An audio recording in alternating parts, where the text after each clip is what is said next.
What's up, everybody? Isaac was just here backstage, so he's going to be hopping back in any second. But I'm going to get things rolling and excited to continue part 3, kind of the final part of the last. He says he's here, but he's not on camera, so we'll get him back in. So part 3 of the 3-part series on the Nearbound Sales Blueprint. So the first 2 buckets that we covered are kind of 2 of my more, let's say, broadly applicable and less utilized plays. So we have the 3 I's of Nearbound Sales: intel, influence, and intro. And if you didn't check those out, you can go and check them out on the Reveal site for the Nearbound at Work sessions, where we covered the intel and influence plays. And today we're going to be talking about the hardest level, obviously the most influential level in terms of impacting pipeline and sourcing revenue, the intro play. And I think there's a ton of misconceptions around what it means to run that play. I think oftentimes we end up in this position where we're talking about things like, sourced revenue and only sourced revenue. And I think the intro play can be much more broadly applicable than that. So we're going to kind of unpack a little bit of that today, and I'll hop in. I'm not sure where what's happening with the back end with Isaac. Says Cammy shows you're here. I don't know, Isaac, hop back out and hop back in. But thanks for the folks that are watching live, and then those that are coming in on demand. And I kind of want to hop in. So the first thing that I want to talk about when it comes to the intro play is most people think about the intro play from the perspective of a net new account, a net new logo. And I think that massively misses probably the biggest opportunity to nail the intro play correctly. And what do I mean by that? What I mean is the intro play should not be utilized typically from the perspective of, there he is. I'll finish my thought, Isaac, then we'll hop back in and go back and forth. The intro play shouldn't be utilized solely from the perspective of a net new account or logo, especially when there's not much context to ask for an intro, right? Like, the intro play has a lot of risk associated with it. Whenever you're introducing someone like a vendor or a potential solution provider for a challenge that you're facing in a sales process, what you're doing and you're asking that other person to do is to expend some personal capital, right? To, debit, so to speak, their trust bucket and what they've built out with, that party. And instead, I think the best place to utilize the intro play are those accounts that had some interest, or there'd been some contacts that converted, right? They're in your database. It's an inbound account, for example, but maybe you're downstream in maybe more like the user or the influencer level, and you're not upstream into an executive. In fact, that's probably the play that I utilize the most when I'm talking about an intro play, is an account that maybe we don't have an opportunity yet, but we've had an initial conversation, or they've come in and out of our funnel multiple times. And you can triangulate that to get an intro into a new contact. That's really, to me, the kind of the foundation and starting point of where the most, I think, opportunity lies for the intro play when it comes to Nearbound Sales. So Isaac, you're here now. Let's hop you back in. I was kicking things off and trying to hold down the fort, but excited to talk about this with you today. It's the most impactful yet hardest to utilize, and should be used most carefully. Maybe the right word, maybe it's not. Yeah. I feel like it's fun to kind of bring these 3 plays together on this one, because they all have some overlap. If you dialed into the last few, or if you've seen the recordings, which you can go check out, there's ways that intel can become influence or vice versa. And there's ways to like parlay those into the next one. And so I think this is really the bringing it home and getting that highest value thing, which I think most people just look at intros as like the starting point, right? And what do they want out of partners? Referrals. I want referrals. Referrals. And I think you say this in the guide. You're like, that's the wrong starting point. Don't start there. So by the way, I think the reason that I was kicked off, my camera kept getting kicked off. We didn't plan this because we both have the exact same Ecosystem Week 2022 t-shirt. One of us has our camera must be mirrored because that shows them on the logo on the opposite side. But that was too funny when I saw you come on with that shirt. But no, just real quick before we dive in, you mentioned social capital, and that's something that I've been like harping on my Yeah, entire you wrote about that a lot. career. Yeah, a ton. And there's kind of two ways to think about it. Whenever you make an ask of someone, right, you're withdrawing some social capital from an account you have with them. And there's two ways to think of it. One, the ideal way is that means you've built social capital with them already. So when you're going to them, that you can tap into that because you have been helpful to them, been kind to them. You've given things to them. You've established trust. There are times, though, you could use them sparingly, where you can go into debt, where you're like, hey, I don't have much established, but I'm willing. And sometimes people are willing to extend you a line of credit. Those are the really high risk times. If you go to someone with whom you have very little social capital, I mean, I've had this, people who've come to me, people who are very early in their career, very young, they catch me in a good mood, they seem nice, and they ask me for a favor, and I'll do it.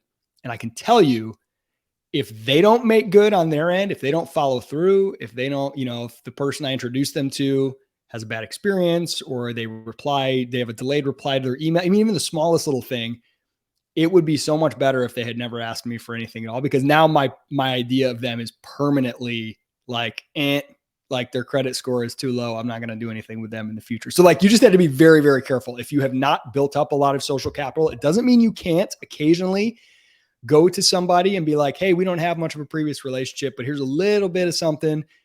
You can take that shot from time to time, but you have to know when you do what you do after that. If they make that intro for you on that line of social credit, you got to be on top of everything. And then you've got to make good on that in the future and be really, really helpful and be like, hey, how can I help you out? Or just proactively come to them. Hey, I noticed this. Do you want me to make an intro to this person? Very, very crucial, or you'll put yourself in a really bad spot in your career.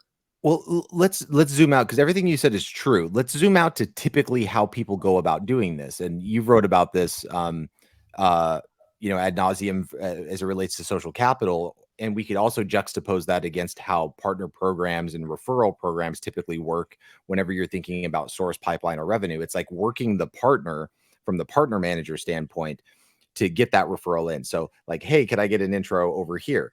Or, hey, this account, we've been trying to do this, whatever. Can we get a referral in? Can we get an introduction in? And what you're not doing whenever you have that lens on, it's like, hey, can you go do this work for me? In what world is that? Yeah, sure. Great. If that's the way that the world worked, fantastic. Run that all day long. Ask other people to do the work for you. But that's not the way that the world works. What people love is they love to be helpful. And in order to be helpful, you have to make it very easy for people to help you. So for instance, I talked about this in one of the previous sessions, is I spend a lot of my time writing emails for other people. So what that means is I'm going to give them context of here's the account kind of history, here's the contact, here's the reason why. And then I'm going to ask permission, hey, based on this, I'm trying to get connected to this specific person, and there's your relationship.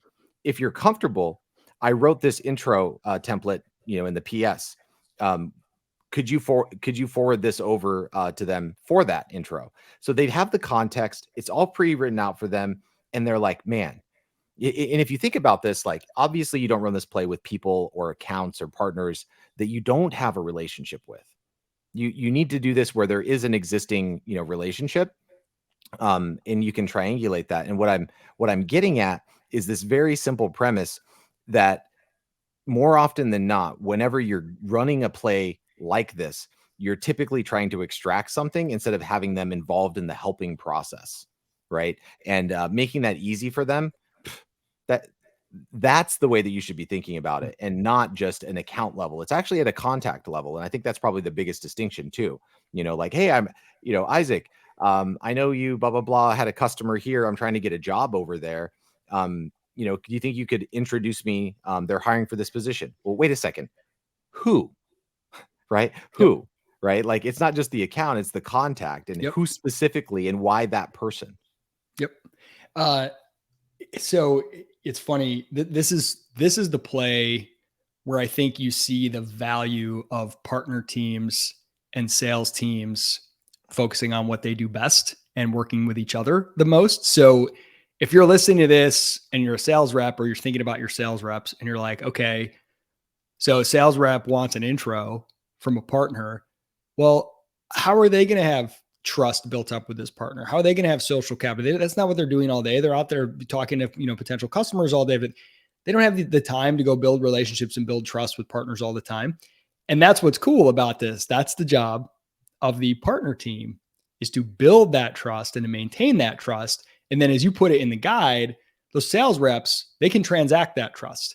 And that handoff has got to be smooth, and you got to trust each other internally to make this work. But for the partner person to be able to say to that sales rep, hey, I can bridge the gap. I can connect you to this partner because I know that we have a good enough relationship with them for you to make this ask. I know you've probably had this, Jared, before, where there's and I want to tie this back really quickly. So the who that you're trying to get the intro to, who at the partner account can make that intro, right? So that's what the partner team is for, actually, is to help the seller go, okay, this account, this relationship, what roles, who at the partner account is the best person? Is it the partner manager? Is it the AE? Is it an AM, a CSM, an SC, an executive? Who?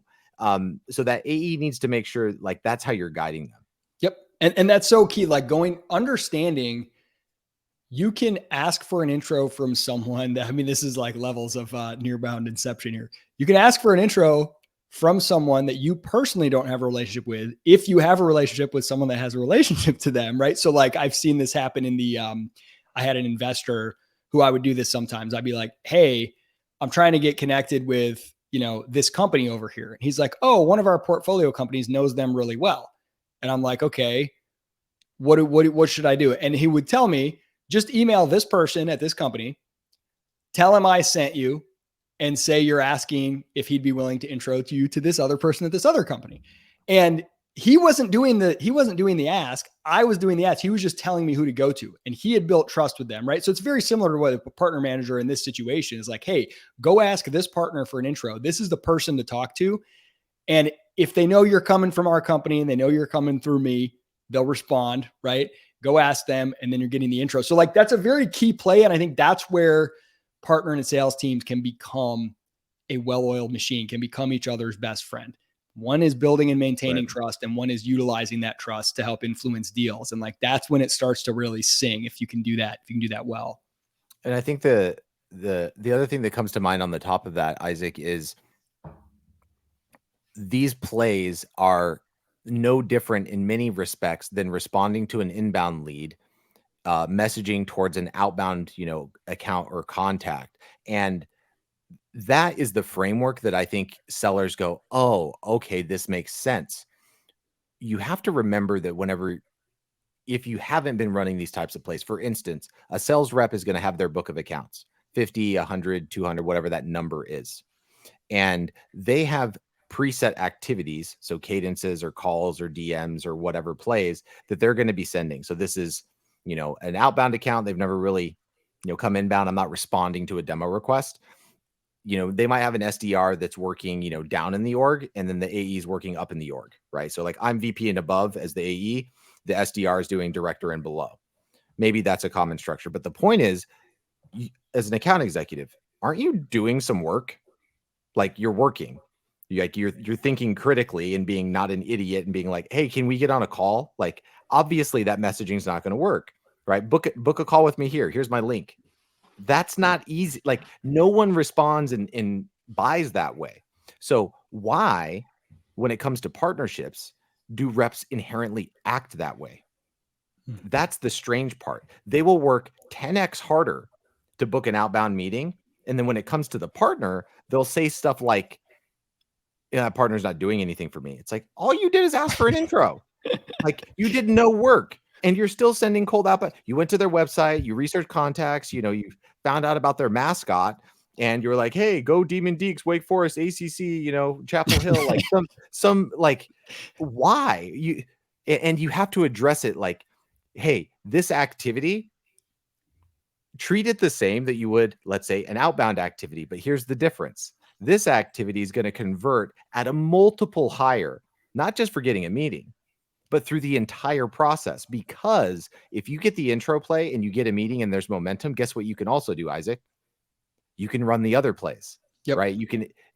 People are happy to help when there's momentum. So make it easy for them to start. And for the partner folks listening to this, make sure that your AEs understand that this is not just the ticket to like La La Land and you're getting a free opti. It's a, hey, this activity is going to be way more effective than an outbound activity. Do you want to send a cold email or do you want to do this? Frame them that way.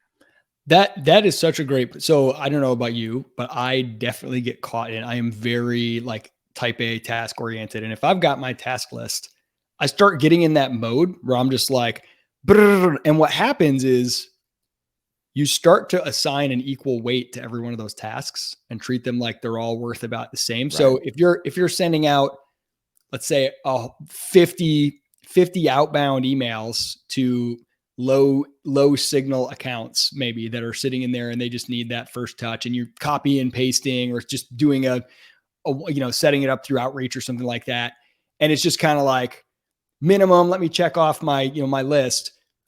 And then you go to write one of these intro emails. If you're still in that same framework, if you don't stop and think about the leverage involved, like, okay, that other activity, if you run it on the like effort to outcome matrix, like low effort, low probability of a good outcome, right? You got to think this lives in a different spot on that matrix. It should be not necessarily high effort, but higher effort, high potential outcome. You got to treat it different because the leverage is so high and the odds that something good are going to come. It takes like a different mindset. Sit back, zoom out, and think through what you're doing here. So I love these bullet points you've got on the intro play, how to do it without destroying relationships with a partner. So come prepared, which you kind of talked about that. There's no winging it. Like you should have the intel you need to speak confidently. Doesn't hit them out of left field. You know what they're all about, etc. Be ready to help. Give me an example of, is there anything beyond just the simple, like, hey, I'm willing to do the same for you? Because sometimes, we've talked about this before, sometimes the open-ended, let me know how I can be helpful, is not that helpful. Is there a better way to offer, help to them besides proactively doing it ahead of time, going to them and saying, hey, would you like me to make an intro to this person? Or I don't know, like, give me your thoughts on that. Cause there's ways to pretend to be helpful without really being helpful.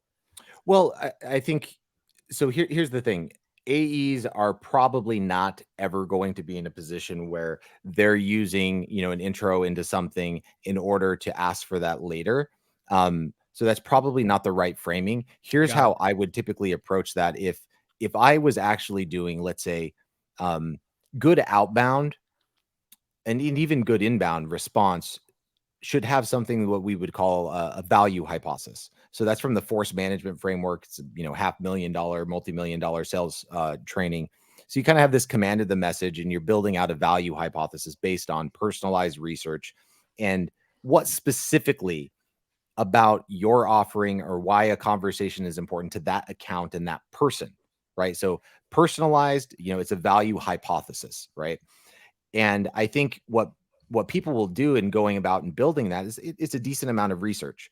You can do the same thing to see where, for example, you might have some intel, some influence, or some intros from your book of business. So for instance, if you're an AE that's remotely close to hitting quota, you've closed some accounts over the past 3 or 6 months. You probably can't pull accounts out of the bucket from last year, but some relevancy, some recency, where you can make that intro play and say, hey, here's this, the template intro I wrote for you, PPS, or at the end of that, by the way, I noticed that I'd sold these 2 accounts and I saw they were open opportunities or they were target accounts for you or whatever, right? So that's why this network kind of database concept can be really valuable for you increasing your hit rate, because if you ask for an intro, make it easy for them.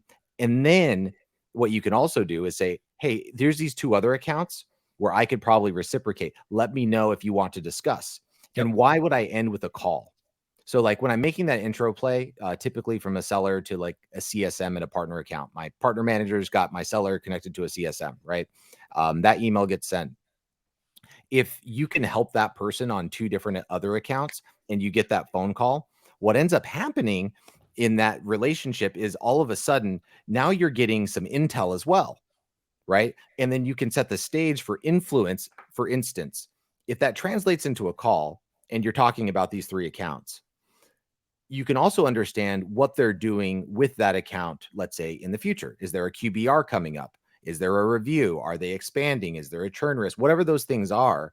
And you can interject and make it really easy to generate some influence in the future. So, for example, I used to run this play a lot with Marketo, with reps where I was running intro plays. Isaac, we did over 500 intros from Marketo CSMs to us, documented in Salesforce, like email templates. Like, I got the freaking receipts, right?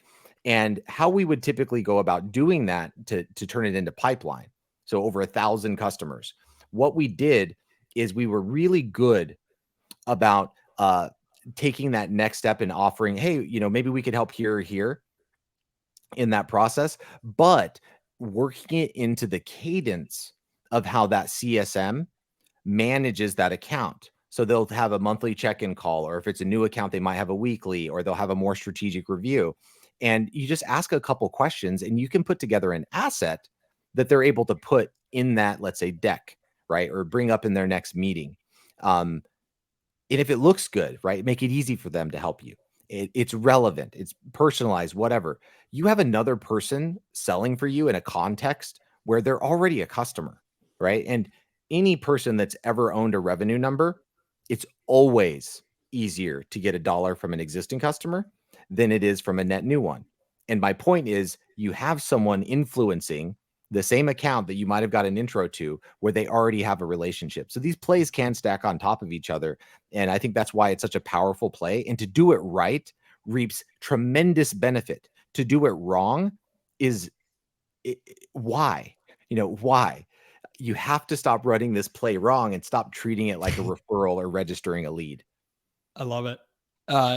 So you have on the other tips here, care about what they care about. And by the way, it's amazing how beneficial it can be to literally just write this down. So if you just write to yourself a few questions and then write the answers, the person that I'm, messaging, what do they care about?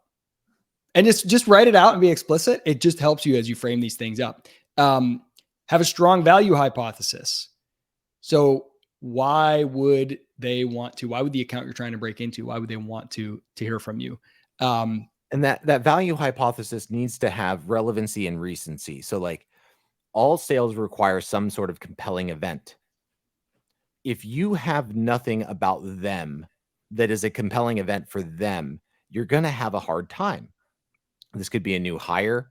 This could be, an acquisition. This could be a round of layoffs. It could be a piece of content. By the way, I've done this a lot. Like, oh, hey, I saw your recent interview or post about X, Y, and Z, and I loved it. It immediately made me think of this thing that we're doing, right? There's some relevance here. Like sometimes it's as simple as that. You make a connection between something that they are publicly talking about. I've seen you do this, Jared. Like, oh, I heard your speech at whatever event.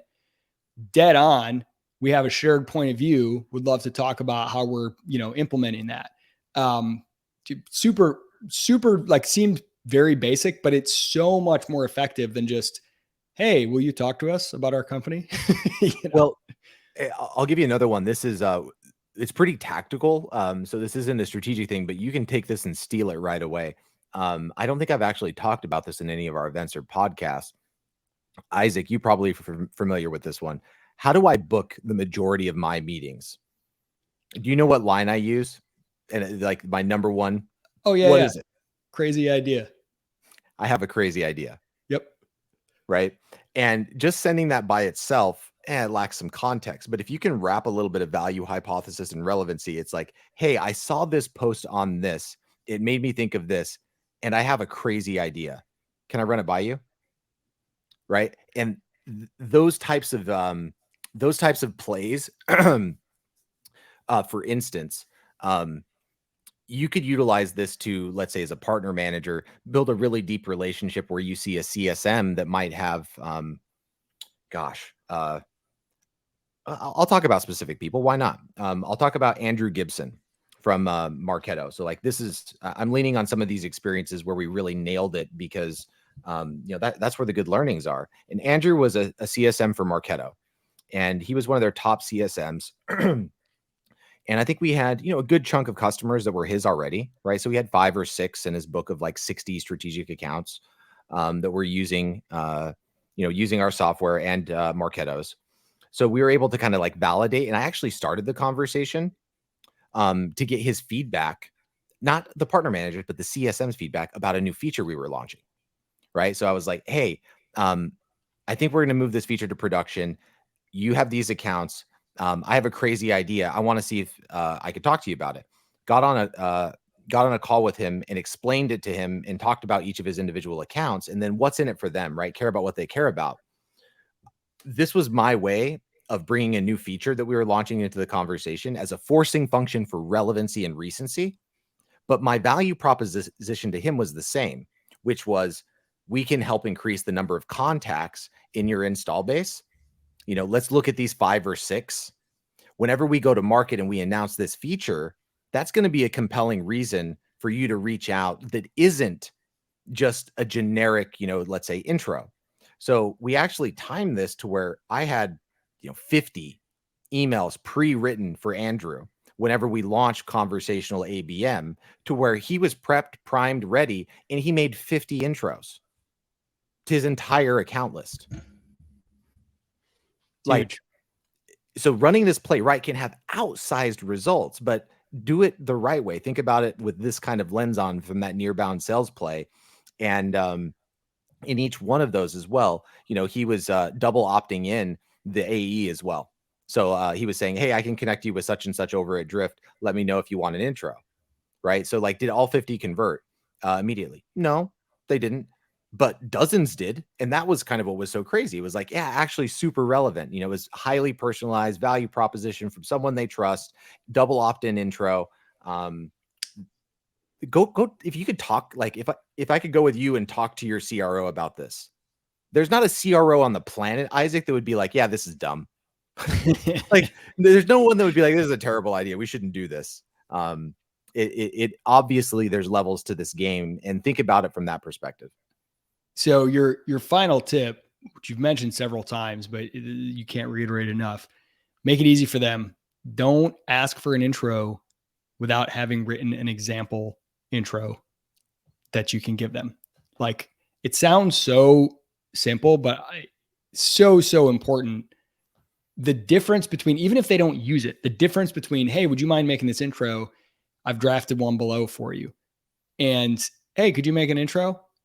Like, the one, it just signals, I understand your time is valuable. I want to make this as easy as possible. And again, I've had people do that to me, and many times I write my own intro anyway. But seeing that they did that first, it's like all the difference in the world. So absolutely crucial. Question for you, Jared, because I have had, there's two different types of draft intro emails that I have seen both be effective. So the one is you draft an intro in the voice of the person that you're asking to make the intro. And you're like, here you go, here's this draft. And it says, hey, so-and-so, you should talk to, Isaac over at Reveal, blah, blah, blah, blah, blah. The other one is you give them an email from you asking them to forward it, and they can just forward it. Now, I've seen this be really, really effective. It's like, because it almost gives one more degree of separation. If the person making the intro is willing to make an intro, but they don't want to like go full on with a heavy endorsement, they kind of give themselves a little bit more. So for example, let's say you want me to introduce you to someone. If you send me an email that says, hey, Isaac, wondering if you could introduce me to so-and-so over at Acme Incorporated. I love what they're doing. Hey, Isaac, I'm trying to get an intro to your brother, Levi, to invest in my wife's company. Yeah, there you go. Could you, here are the reasons why I think it would be super investable. My deck is attached. Feel free to forward him this email. And then I literally just click forward and say, hey, check it out. Jared's a good guy, probably worth talking to. Maybe I don't even say anything. That I don't know if you have a strong preference. I've seen both of those work well, but there's something about that one where it's not in my own voice. You're not asking me to say all the words about your company and about the very good distinction, what you just called out. So there is a level of sophistication in writing a template for someone else. Like I've mentioned many times that I spend a lot of time writing emails for other people. And I think very carefully about how to do that. I think my first principle is this, Isaac. I think the formality of what I wrote right here is necessary context. And I posted this in chat and I got a thumbs up on one. Folks, let me know in chat or, with a thumbs up on the comment if this would be helpful. Is I tend to write these intros much more like an SMS. So like, if there is a relationship that already exists there, this formal context above the signature, I think that's needed, especially when you're doing an AE to like a CSM or an AM where there's not necessarily a relationship, right? They know it's coming, but that actual PS needs to be as informal as possible, right? Relevant, short, sweet, but it's like two friends texting each other. And the reason why I brought that up is that oftentimes, I heard Scott Barker talking about this the other day, which he ran strategic engagement for Outreach and is now a partner at GTM Fund. And what he would do is he'd often call out things like when there was let's say, a highly invested personal relationship, he'd say things like you said, hey, here's this note from such and such, really good people. Not sure if it would be helpful, but a good person to know nonetheless, right? It's that kind of like backing out, like, hey, this isn't necessarily an endorsement of the solution or the thing that they may be talking to you about, but they're good people, right? And most people are willing to take that call. I certainly take those calls more often than I wouldn't. And I'm not even sure why. It's just because it's someone I trust, right? I mean, it's the narrative, it's the who economy. If someone asks me for that intro to connect with someone and they're endorsing the person or the company as good people or a good person, or a good person to know, right? They're a good person to know. Yep. That's really interesting. I've certainly seen Jill Rowley do that a lot. I mean, she's probably the queen of all of these plays.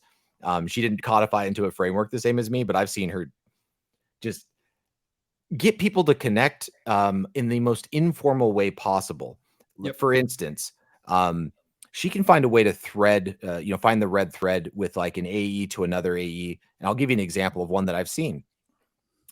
She would say, hey, this AE sold to this account, and this account is really, crushing it in this industry. That relevancy. So like these logos or this industry, it's probably a good person to know in the industry. I'll let you two connect. Yep. Like that's kind of interesting. And you could run that same play, for instance, let's say on a competitor. Hey, this person is sold into this account and this account, two of your big competitors. I know that there's been some convos with your team. They're good people. I think it's probably worth taking a conversation.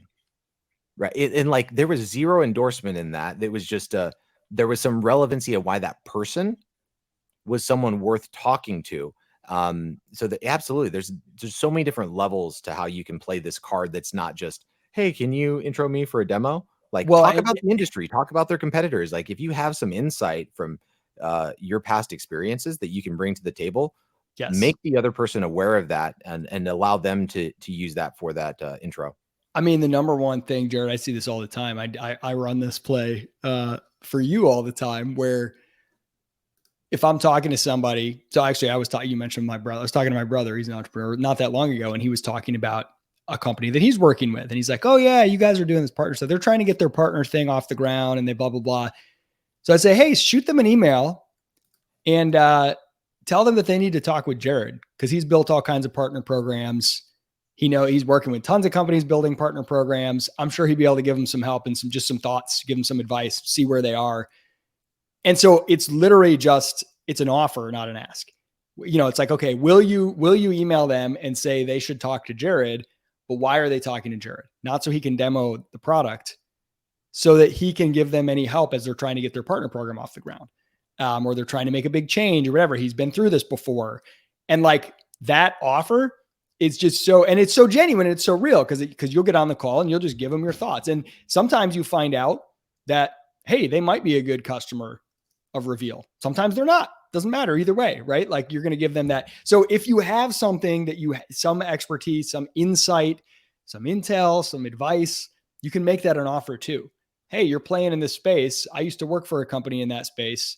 Happy to chat, would love to see where you're at and blah, blah, blah, blah, blah. Right. So like, that's such a great point. It's not always an intro for a demo.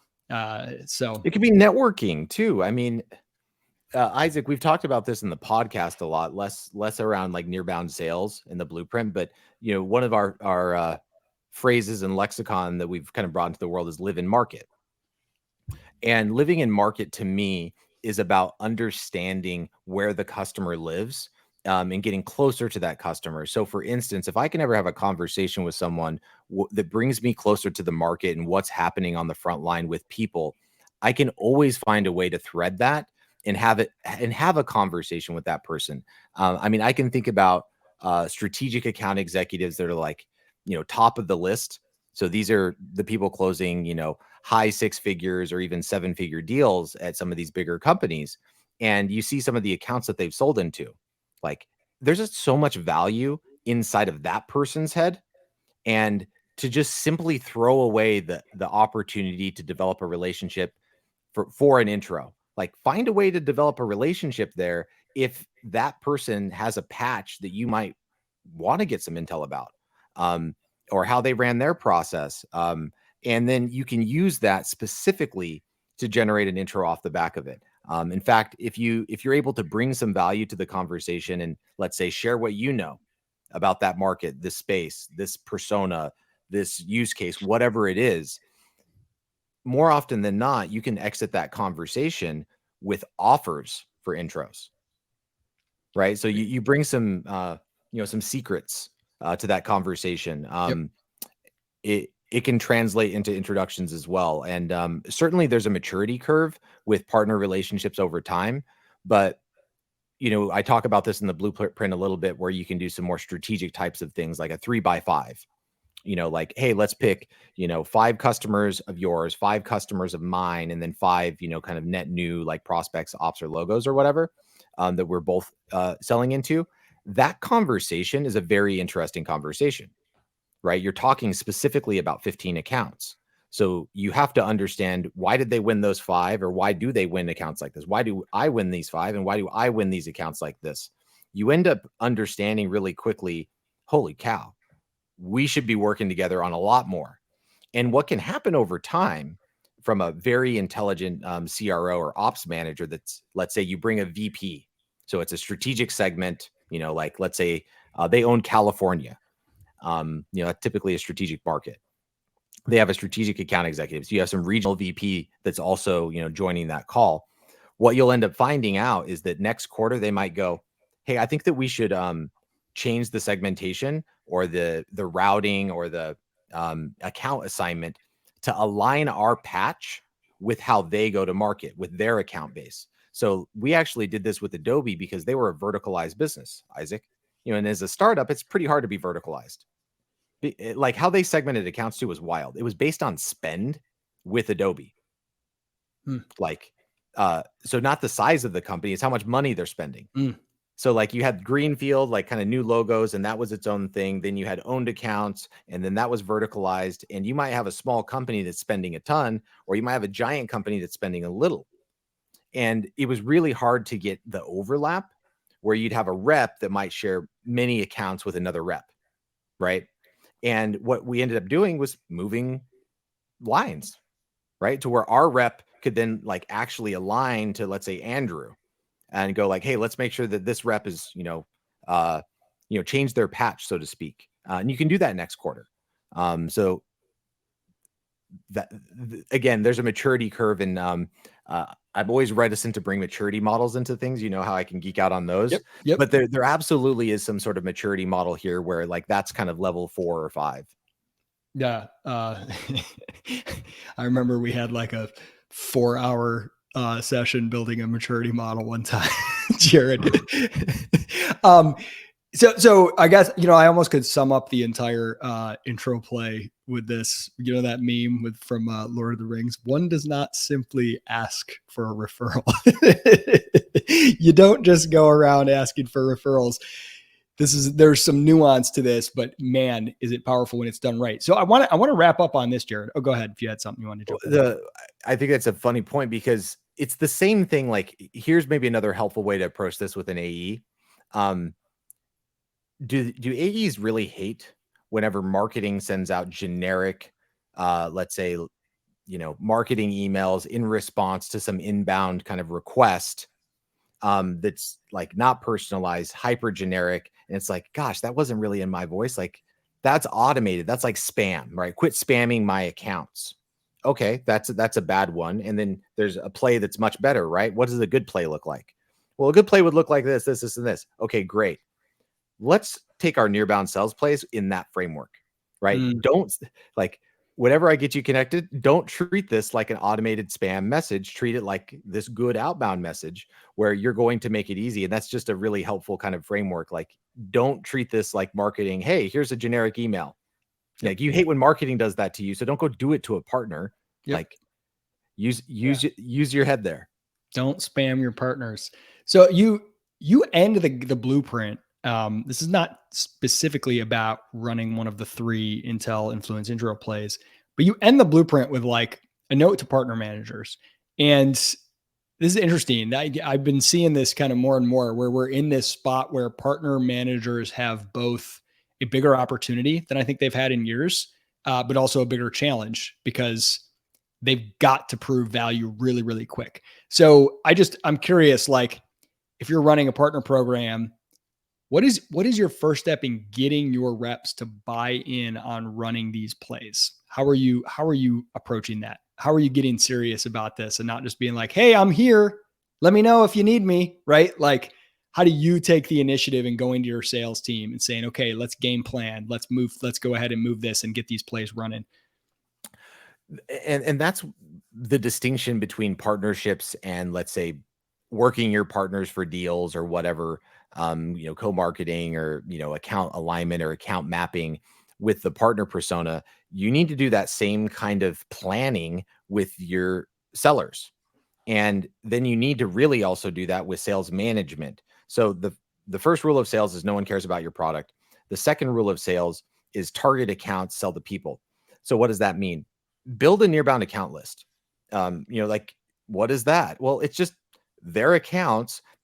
And then as a partner person, you're going to be closer to which partners, you have a good partner to partner manager relationship with, right? Or the value proposition between your 2 companies are high, or the, proximity to the customer value or the role is high. There's good overlap in terms of, shared budget or data or workflow or whatever those things are to help them understand, hey, on this account, there's 8 partners that list this account that you own as a customer.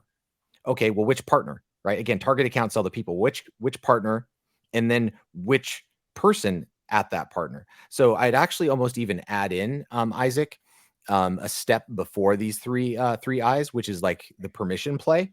And what you're doing with the permission play is you're orienting yourself to, again, which contact and confirming the play that you want to run and the level of support that you'd kind of give them to make it easy.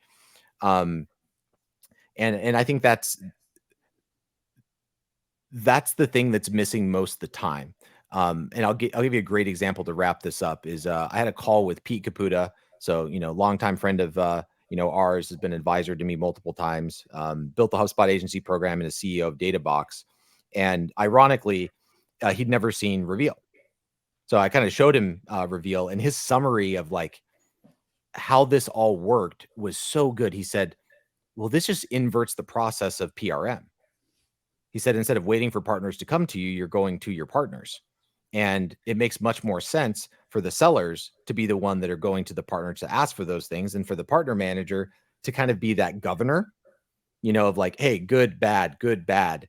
And then planning, hey, we want to get to 20% partner attach, 30% partner attach. He's like, you just pick the accounts, right? Get permission and then get the sales team connected. He said that makes so much more sense as a viable model than waiting for your partners to come to you. So how do you go do it? Sit down with them at their desk in a Zoom call, pull up their account list, look at a 360 view of what partners have relationships, and pick them, name them, right? Which accounts, which people. Now you got work to do, right? You can go help your seller now.